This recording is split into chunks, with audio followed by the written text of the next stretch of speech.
Hello and welcome to episode 12 of the Not Yet Adults podcast. I, of course, am one of your hosts, Collin Geffrey, joined by the one and only Eric Zayas. Hey, it's me. I'm the one and only Eric Zayas. As your title suggests, there's no other Eric Zayas out there. Definitely not the only one. You could be, though. Okay, here's the question.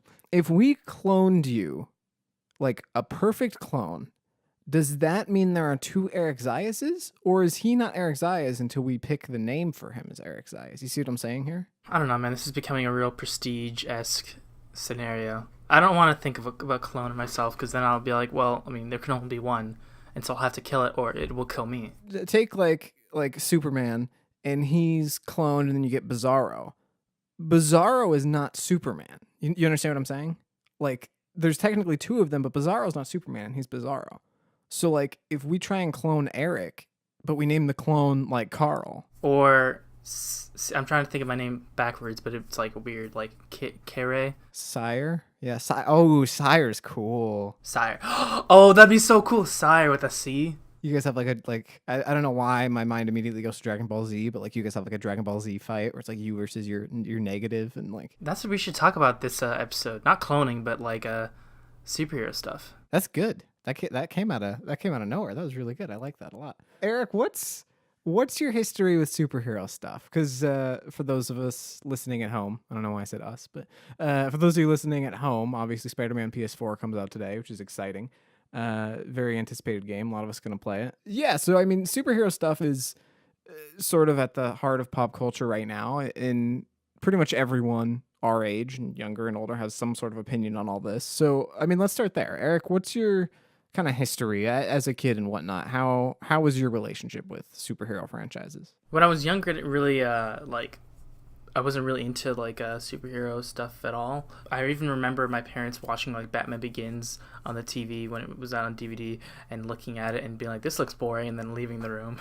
No, Batman Begins, so you were a pretty late adopter then, because Batman Begins like 2005, 2006, right around there? Yeah, that was like, I just glanced in the room. I didn't even know it was a Batman movie, but if I had known it was Batman, I wouldn't have been into it. And like a flash forward rather to today, where like Batman is probably my favorite of the superheroes, and I've read a lot of the comics and the storylines, like the Killing Joke, which is of course classic, but also like Batman Year One and a lot of the Frank Miller stuff, which a lot of people are a pretty big fan of. I'm not a huge fan of all the like Dark Knight stuff, but I do like Batman Year One, which is another Frank Miller like origin story retelling. Just throwing in with the Frank Miller real fast. I admittedly don't read a lot of comics. I wish I read more, but it's kind of an expensive hobby. But Dark Knight Returns is probably my favorite comic I've ever read, just because Frank Miller's amazing, and just that whole story used as kind of political commentary on like the government and how society is and isn't being a check to them, sort of using Superman as that device that's acting on behalf of the government versus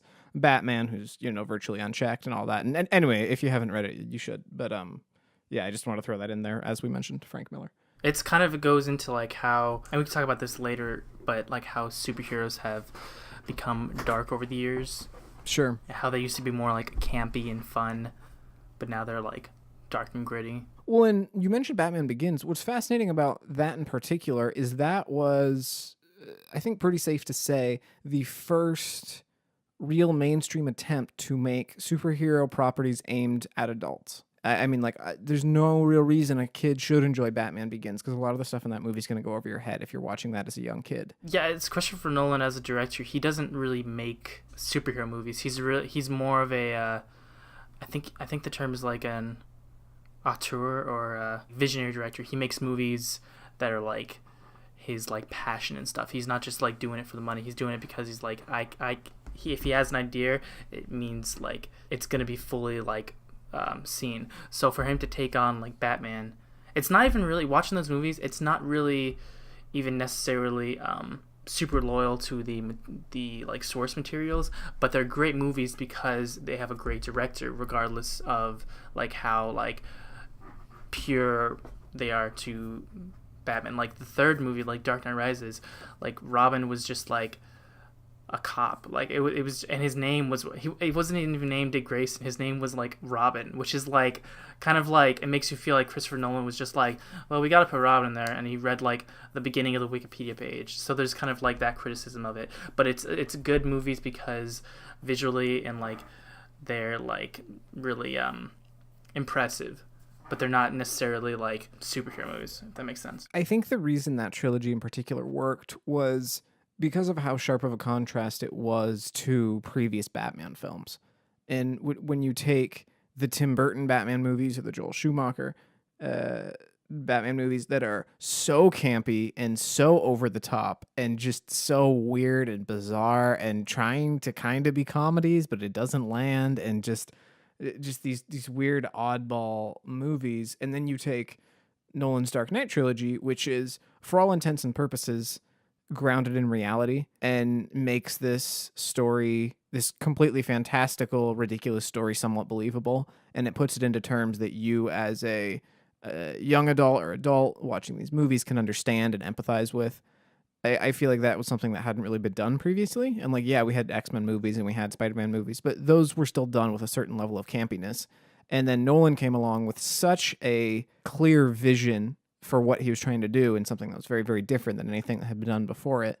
And said, you know, I'm going to make these quote unquote superhero movies that hold up compared to anything else, regardless of superhero movies or not. I mean, that is a phenomenal film trilogy. It doesn't need the superhero quantifier on it. Yeah, absolutely. It's like Batman just as a character is a really interesting example of someone who over the years has been redefined tonally. Mm-hmm. And like if you look at like Adam West Batman, that's very much like, this is cartoon Batman. This is like Batman for kids. We've got this detective and like his kid sidekick, and he's going on wacky adventures, and the supervillains aren't like trying to do like mass murdering and stuff. They're just trying to like do like really wacky, like take over the world kind of things, and they get thwarted. Whereas when you jump forward in time, like there's obviously the Christopher Nolan Dark Knight series, very like grounded in reality, like you said, very gritty. And then you have like the most recent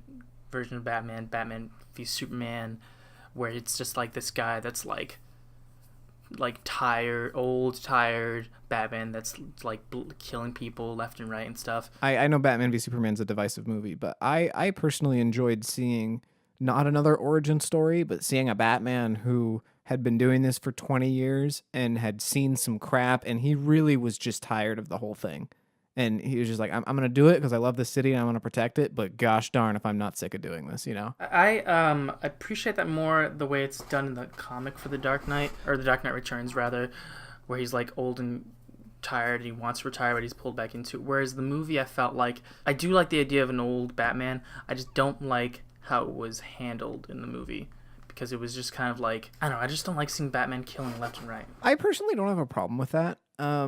But that's just because I don't have a strong attachment to the source material. Comics have been something in my life that every now and again I'll pick one up and enjoy it, but I'm not like that guy who's camped out for the midnight release saying, and this is where all the inspiration comes for this movie, is from this, and this comic. Like, I'm not that guy. I'll read the IGN article or whatever about it. This is going to be a bit of a pivot, but because I don't want us to talk about just Batman, because there's so many other like superheroes. I was actually wondering, kind of like going back to when we were kids, what were some of the superhero television shows and movies you were more interested in, and then that like contrast the superhero stuff you appreciate as an adult? I mean, I feel like my first answer is going to be the same as a lot of people, which was the first Sam Raimi Spider-Man movie. Seeing that for the first time and like that kind of grounding what a fantastic, amazing superhero movie can be, or portrayal of this hero that is good and is relatable. And to a lot of superhero and comic book fans, there's always going to be something endearing about the character of Peter Parker, because he is you. He's a nerdy kid that you know gets bullied, goes to school and all that, and then oh wow, he has superpowers, and so that hits close to home for a lot of, you know, superhero fans. So yeah, that movie obviously, Teen Titans was huge for me as a kid watching that TV show. Teen Titans was like so good. It was definitely like a cartoon. It was a cartoon, but then it was also like this genuine superhero ensemble series that had like character driven storylines, and like it took some really interesting directions. Had like awesome story arcs, like the story arc with the Raven's father, and like the story arc with like Beast Boy and Terra and like Slade, aka Deathstroke. Like those were some really amazing, and it was all done in with a childhood cartoon that was still appealed to children. Well, and what's interesting to me is when you're at that age. For me, I was probably about, I don't know, 6 or 7 when I was really watching Teen Titans. And when you're at that age, like, what are the two coolest things in the world to you? Like, one is superheroes, and the other is being a teenager. That's all you can think about, is wanting to be older, is wanting to be kind of at that time in your life where you're starting to have more freedom and ability, and you're a little bit more independent, all these things. And it took this show that totally combined those two elements of, like, yes, they're superheroes and they have these powers, but they're also teens and they're coming of age and they're in a world where they're not really understood, but they have each other. And that was just such a powerful combination of themes for me, and I feel like for a lot of people, because you could relate to that and you kind of wanted to be that. There was a little bit of vicariousness to watching that show. Yeah, I think that sort of sense of wanting to relate to people at a very transitional time in their lives, and also wanting to watch like badass superheroes, and like seeing these like people in a transitional time like having powers and being badass, reminds me of Buffy the Vampire Slayer, and kind of explains why that's also like so successful, because it like really fits that like really wide niche of people during this time when you're still figuring out how to have agency, and watching people in that same position have like the most agency they can have, because they're like they have powers and they can fight really well, and they're like fighting like these monsters, literal monsters. Well, and on that note, I think that brings up a good point, which is, I think superhero as a story element and as a genre is always used best when it is a metaphor for something else. Whether that is, being different, or coming of age, or accepting who you are, or whatever it may be. I feel like kind of using it as a metaphor for these other things in life that you deal with and coming to terms with those. I feel like that's where, more often than not, the best superhero stories are told. I think that's why the X-Men, like as an example, is so popular, because a lot of those characters, or like their superpowers, were written around like certain insecurities. Like Rogue, for example, she can't touch people. Like that's very clearly like a like teenage girl sort of insecurity, and also teenage boys, but like she just like her power is represented around that. But when she does touch people, she like takes their power and like can use it. And like I think Wolverine's another example of this guy who like can't die, and like he just like, I think like certain storylines of Wolverine show how he's just this like almost like a soldier that like can't die, and how he's like worn down by battle and he's just over it, but he like life like won't let him be done. Well, and he has to watch, he has to continuously fall in love with people and watch them age and die in front of him, knowing that that's not going to happen for him. And I feel like X-Men is really interesting because superheroes as a genre and as a kind of figure, it's easy to look at them with admiration and with respect. And like you look at Spider-Man, and it's like everybody in New York loves Spider-Man. He's this amazing guy that everyone loves and wants to be. And you take X-Men, and in their world, that's not the case at all. They are very much ostracized. They are very much looked down upon, and they're in some storylines even being hunted down and killed because people are that fearful of them. And that, again, going back to being used as a metaphor, is about being different and kind of coming to terms with that and using that in ways that helps you and helps society instead of just hiding. So yeah, I feel like X-Men in particular really works on a few different levels really well. And I think that's, why that series has endured. I wish the movies were a little bit better, and more often than not, but Yeah, speaking of like superhero movies, kind of, I mean, it's changed over time for sure, but do you know what your like favorite nowadays, what your favorite superhero movie is, or superhero series? So I do. I have a couple honorable mentions. I want to give a shout out to Guardians of the Galaxy for just taking. I mean, everyone has the same answer, but taking characters that, for all intents and purposes, no one give a crap about, and just being weird and fun and quirky with it, and just making an awesome movie. And I think the second one holds up almost just as well, if not better. Yeah, Guardians of the Galaxy was such an obscure like team of superheroes. Like I remember like when I heard that was becoming a movie, I like read into it and I was like, I've never heard of these characters. And I read one of the series, one of the comic book runs. I think it's like I forgot what it's called, like War of the Kings or something. And the first volume, it's like really like fun, and I'm like, oh, these characters are like, how have I never heard of them? They're so fun. And then the movie like really captured that really well and brought those characters like it was like a Guardians of the Galaxy renaissance. Well, and I'm sure we'll get into Marvel a bit more later, but I don't know if you have this, but every like 2 or 3 years, whenever we see like Marvel's like, okay, these are the movies we're going to try and do in the next few years, I'm always like, Doctor Strange, okay, we'll never get there, but all right, yeah. And then we eventually get these movies about these characters that we don't care about, and we're like, oh, wow, this is really good. And I feel like it's usually because they can take more creative liberties with lesser known characters. They don't have to adhere as rigidly to that source material as you would with a Spider-Man or a Batman or something like that, where people already know who these heroes are, and so you kind of have to play inside the box a little bit more. My favorite superhero movie, and I get crap for this, but it's Amazing Spider-Man 2. Oh God, Which I know, like those movies. Colin. Yeah, I know, but stick with me here. So this is gonna get like super personal, and you're allowed to laugh. It's okay. It's gonna sound like You have some splaining to do. okay. You're allowed to laugh. It's fine. But when I saw Amazing Spider-Man 2, I had just started recently dating someone, and we had sort of first realized we were interested in each other when we took a trip to London, and that was where we kind of figured stuff out. And anyways, she was about to go off to school for like college, and we were kind of coming to terms with like long distance and all that. And Amazing Spider-Man 2 is about a young couple dating where the girl is about to go off to London to study abroad, and then she dies at the end. Oh, please don't tell me that part. Well, and I knew Gwen was going to die because like that's typical Spider-Man lore.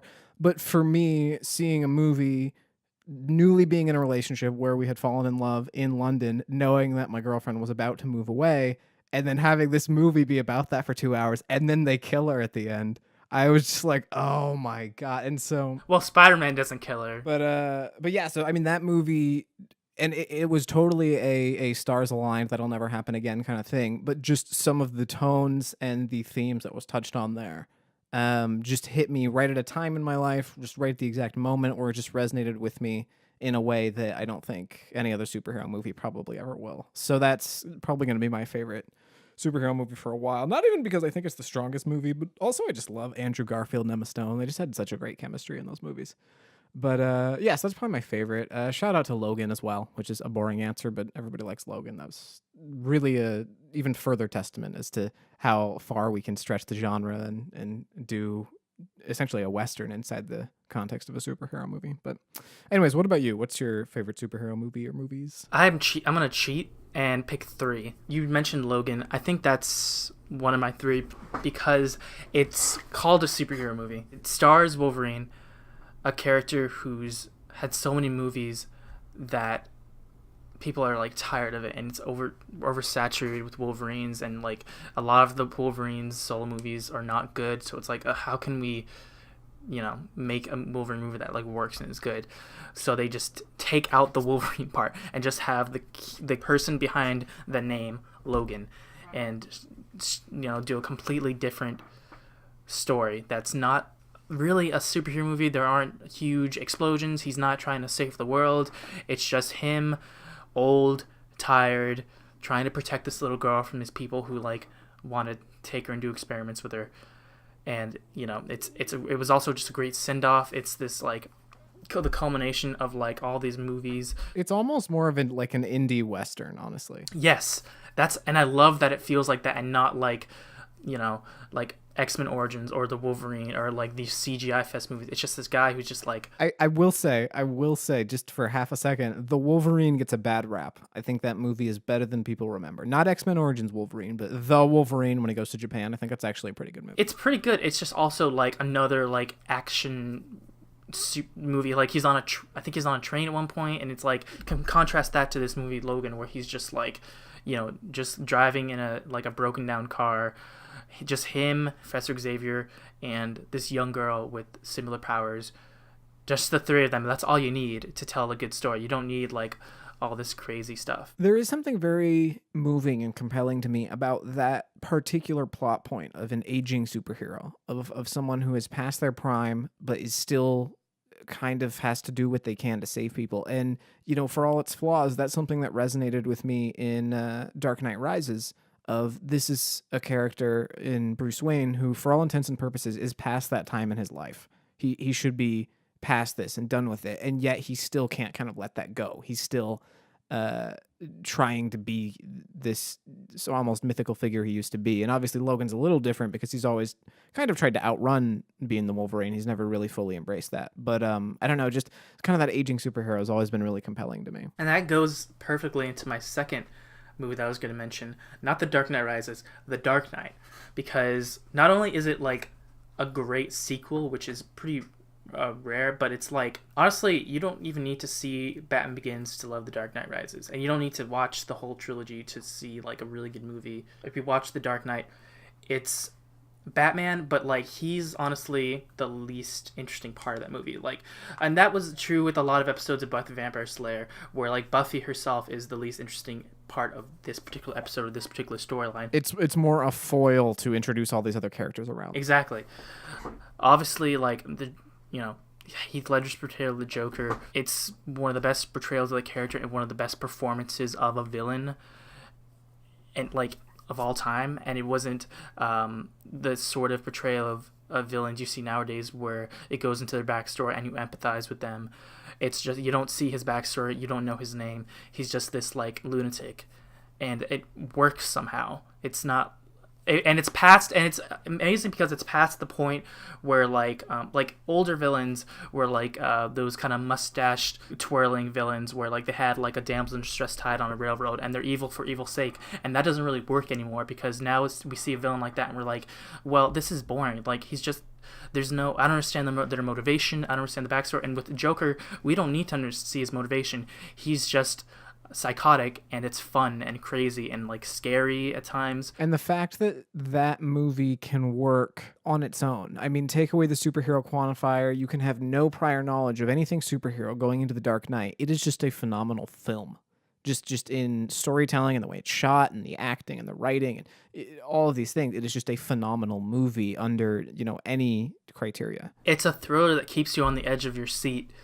where you really like understand the stakes and you really care about the characters and you really feel like the clock's ticking and you're not sure that like this person can say it's like Speed, or one of those movies where there's like a ticking bomb in a building that's going to kill a bunch of people and you're like, oh, will they defuse the bomb in time? I don't know. Like, it's those kind of movies, but just happens to also star like Batman fighting the Joker, but those are just like masks they wear and like just names they give themselves to as like a vehicle to show this like incredible story. So those two are like really good standouts for me, Logan and The Dark Knight. But also I think my favorite superhero movie is not even like a Marvel or DC movie. It's because it's really hard for me to choose a favorite. It's probably Scott Pilgrim vs. the World, because that's just a relatable movie about a 20-something guy living in Toronto, Canada, who's kind of a bassist in a band and kind of like a hopeless romantic and just doesn't know what to do with his life. And he gets thrown into this, like, he becomes the hero of a story all of a sudden because he's like interested in this girl, and in order to be with her, he has to defeat her 7 evil exes, and he's just like whining and complaining the whole time, and I relate to that too much. I'm not proud of how much I relate to his character, who's like not even like a really great guy. That's exactly it. Is you mentioned like Batman and Buffy.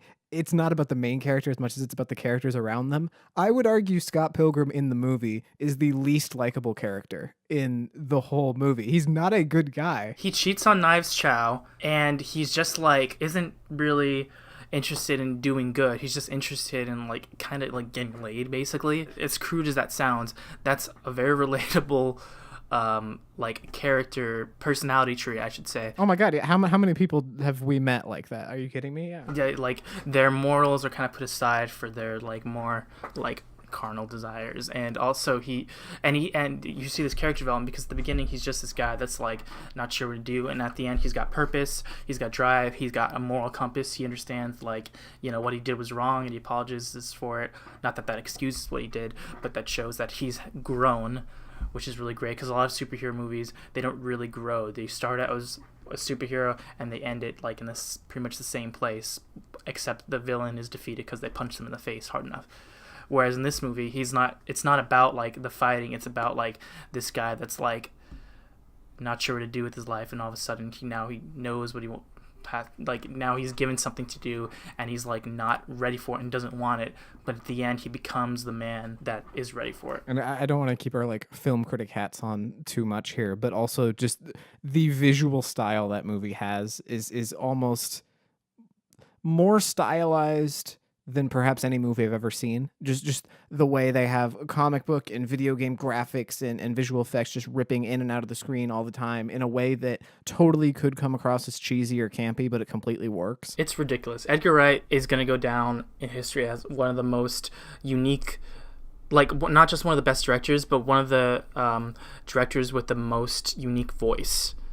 You know, he doesn't just slap movies together and like call it good. He like, I'm sure, obsessively puts his own like specific visual and style and audio style into the movie. And like, you know, other examples would be like Quentin Tarantino, like current Steven Spielberg, like older Steven Spielberg. Now he's kind of, the movies he's making like sort of lack that voice. But yeah, we really are putting our film critic hats on. Yeah, and I mean we could tear these apart forever, and we're already getting kind of long in the tooth. But I think that's a totally valid point. I think Edgar Wright, Tarantino. I would throw Nolan up there, even though I feel like tonally his movies aren't as diverse. I feel like a lot of his movies kind of have this underlying dreary, dark tone to them. If you look at, you know, Dunkirk, if you look at Interstellar, if you look at Dark Knight trilogy, I feel like all of these kind of hit on a lot of the same tones. But yeah, Scott Pilgrim's a great choice. I love that so much. So interestingly, we both went through almost all of our picks without touching on arguably the most impactful thing to happen in superhero history, which is the Marvel Cinematic Universe. Oh yeah, that might have to be like what we talk about the next episode. We do like a superheroes part 2, because that can be easily its own whole episode. Yeah, absolutely. Well, Colin, we've been talking a lot about superheroes, and we're frankly running out of time.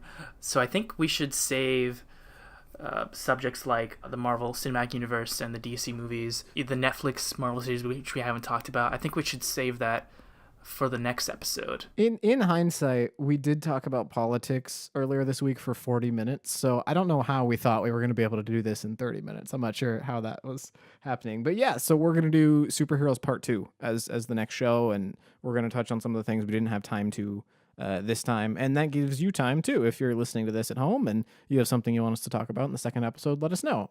Comment or tweet at us or whatever, and we might be able to incorporate something you have to say about superheroes into the thrilling conclusion to be continued, as the comic book counterpart would say. Yeah, step aside Hollywood. We can also make a superhero sequel, and we can also do too much with superhero stuff. And we can also start a podcast cinematic universe if we wanted to. Oh my goodness. I'm not ready for a second podcast.